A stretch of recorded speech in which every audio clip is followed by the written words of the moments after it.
उसको जो है फर्दर डिस्कस कर लेंगे।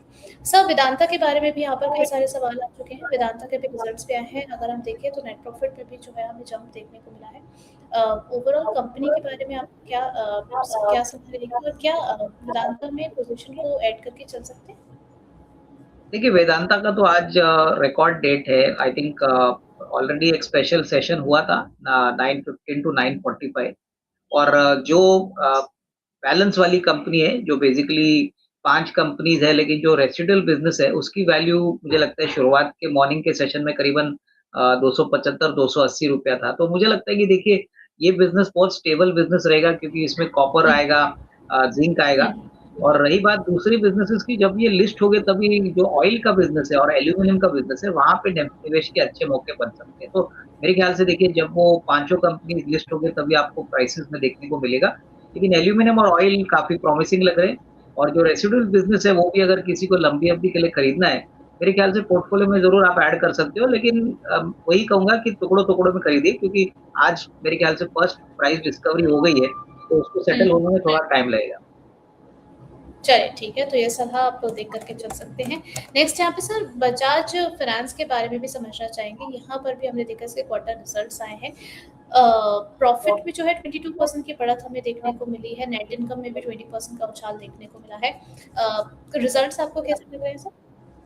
नहीं, नंबर्स तो इन लाइन है। देखिए नंबर्स में कोई खराबी नहीं है और एनबीएफसी स्पेस में बजाज फाइनेंस एक वेल एस्टैब्लिश्ड एनबीएफसी है। हुँ, इनकी एसेट क्वालिटी भी काफ़ी अच्छी है, लोन डिसबर्समेंट भी काफ़ी अच्छा है, आने वाला साल भी इनके लिए काफ़ी अच्छा रहेगा। तो मेरे ख्याल से देखिए नज़रिया थोड़ा मीडियम टर्म रखिए क्योंकि ऐसी कंपनीज़ में ऑलरेडी काफ़ी हद तक इस कंपनी की स्टोरी, इस कंपनी का विजिबिलिटी ऑलरेडी हो चुका है। तो मुझे लगता है अगर आपका नज़रिया साल भर का है तो एक 15-16% की अपसाइड कंफर्टेबली पॉसिबल है। एफआईएस का फेवरेट स्टॉक है, काफ़ी लोगों ने बहुत पहले लिया है, तो मैं कहूँगा कि इन्वेस्टमेंट के लिए डेफिनिटली एक अच्छा एंट्री पॉइंट है, बट नज़रिया कम से कम 12-15 महीने का रखें। चलिए ठीक है, तो आपका टाइम होराइज़न जो है वो थोड़ा-सा बड़ा होना चाहिए, उस अकॉर्डिंग आप इस काउंटर को देख कर के चल सकते हैं। नेक्स्ट सर यहाँ पर हम फोर्स मोटर्स के बारे में भी बातचीत करना चाहेंगे। नेट प्रॉफिट में जो है काफ़ी अच्छा खासा डिक्लाइन यहाँ पर हमें देखने को मिला है। रेवेन्यू में कुछ एक स्लाइट अपसाइड हमें देखने को मिला है 8.2% का। यहाँ पर देखिए उसके बाद में 4.25% की गिरावट हमें इस काउंटर में देखने को मिल रही है। क्या किया जाए सर फोर्स मोटर्स में? देखिए, मुझे लगता है कि फोर्स मोटर के नंबर्स जो है ना, वो थोड़े-से नेगेटिव आ गए हैं, 40% का हुँ। डिग्रोथ आया है। लेकिन हमने देखा कि देखिए 8% के रेवेन्यू ग्रोथ पे कामकाजी मुनाफ़ा 25% बढ़ा है।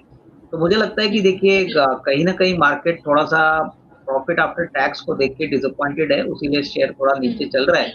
बट शेयर छोटे समय में काफ़ी भाग भी चुका था, तो ये जो मुनाफ़ा वसूली है शायद 1-2 दिन और चलेगी।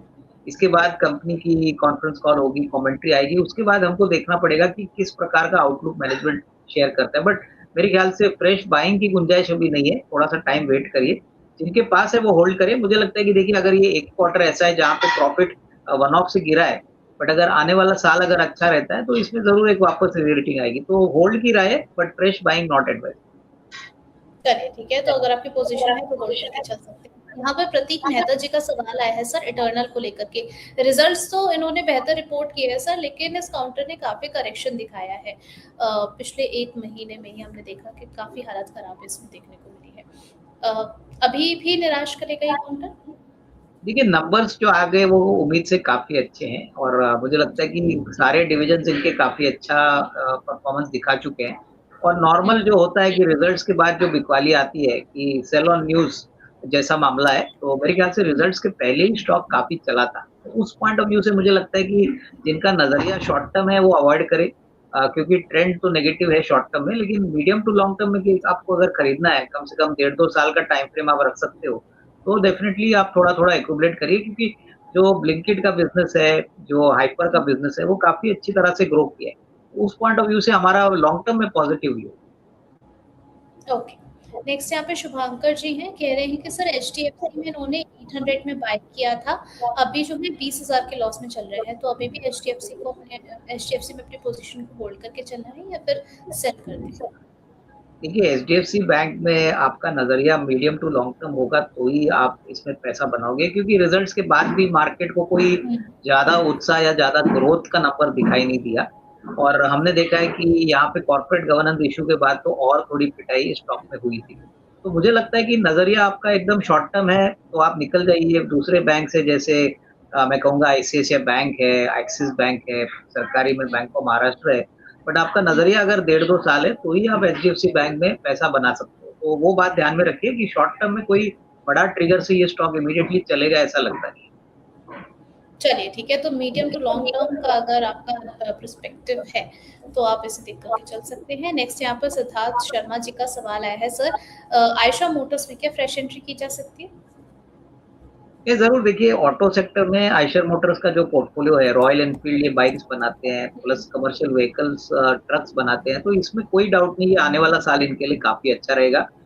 इन्होंने नई मोटरसाइकिल बाइक भी लॉन्च कर दी है, तो इसका भी असर जी। आपको वॉल्यूम से अगले साल दिख सकता है। तो आई थिंक डेफिनिटली मुझे लगता है कि नज़रिया थोड़ा-सा मीडियम टर्म रखिए और टुकड़ों-टुकड़ों में खरीदिए, क्योंकि देखिए ऐसे बाज़ार में आपको सारे स्टॉक्स नेगेटिव ट्रेंड में ही दिखाई देंगे। लेकिन नज़रिया हुँ। अगर आपका कम से कम साल भर का है, तो एसआईपी के पॉइंट ऑफ व्यू से थोड़ा-थोड़ा निवेश करिए, 20-25% अभी लगाइए, बैलेंस क्वांटिटी मार्केट का व्यू और मार्केट की सिचुएशन देख के आप और एक्सपोज़र ऐड कर सकते हैं। चलिए ठीक है, तो आगे के लिए काफ़ी पॉजिटिव इंडिकेशन मिलते हुए नज़र आ रहे हैं इस काउंटर से, तो आप इसे अपने वॉच लिस्ट में ऐड करके चल सकते हैं। अकॉर्डिंगली अपनी स्ट्रैटेजी मैनेज करके चलिए। आगे इनको एक और सवाल है सर केनरा बैंक को लेकर के, क्या इसमें एंट्री लेवल्स बन रहे हैं? 133 पर इसको ऐड करें या फिर अभी वेट करें? नहीं देखिए, हमको तो ये बैंक काफ़ी पसंद है क्योंकि लार्ज बैंक है, इनकी जो सब्सिडियरी है कैनफिन होम्स, इन्होंने भी काफ़ी अच्छा नंबर दिखाया है। करीबन बुक वैल्यू 120-25 रुपया है, तो देखिए प्राइस टू बुक भी ये शेयर काफ़ी सस्ता है।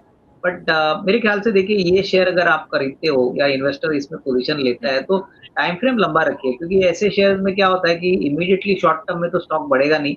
अभी जिस प्रकार से क्रूड की कीमतें बढ़ी है, लोगों का मानना है कि अप्रैल टू जून का जो क्वार्टर है, वो काफ़ी बैंकों को एसेट क्वालिटी के पॉइंट ऑफ व्यू से तकलीफ दे सकता है क्योंकि क्रूड का प्राइस बढ़ता है तो एसेट क्वालिटी या इन कंपनीज़ के जो कस्टमर्स हैं बैंकों के, वहाँ पे हुँ, दिक्कत हो सकती है। तो थोड़ा शॉर्ट टर्म में ये स्टॉक अंडर परफ़ॉर्म करे, बट लॉन्गर टर्म में ज़रूर अच्छा पैसा बनेगा। तो निवेश थोड़ा लंबा टाइम फ्रेम के लिए करें, तो ही इसमें पैसा बनेगा।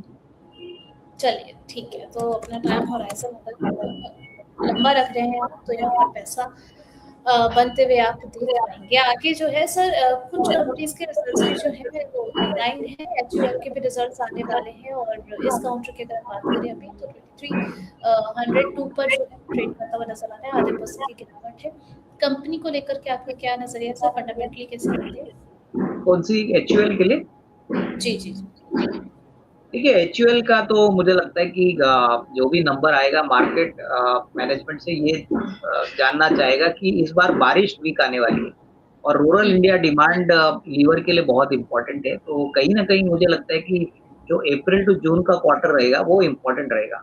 कहीं न कहीं मार्केट अनुमान लगा रहा है कि अगर बारिश अच्छी नहीं होती, तो उसका इम्पैक्ट इनके रेवेन्यू और इनके प्रोडक्ट्स के ऊपर कैसा आएगा। तो मुझे लगता है कि हुँ, जिनके पास है, वो होल्ड करें।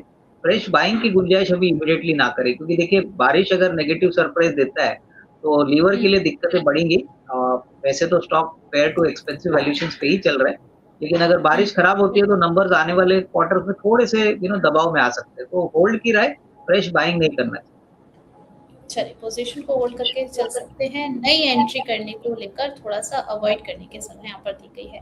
अडानी एनर्जी सॉल्यूशन इस पर आपका नज़रिया जानना चाहेंगे सर। 1347 पर चलता हुआ नज़र आ रहा है, 5% की गिरावट है, 1 महीने में चला भी अच्छा खासा है, तो ये ट्रेंड फ़ॉलो करेगा सर या अभी जो है अभी थोड़ा-सा अ, और गिरावट हमें देखने को मिलेगी? नहीं देखिए, मुझे लगता है कि थोड़ा-सा मुनाफ़ा वसूली आना नॉर्मल है क्योंकि स्टॉक रिज़ल्ट्स के पहले काफ़ी भाग चुका था।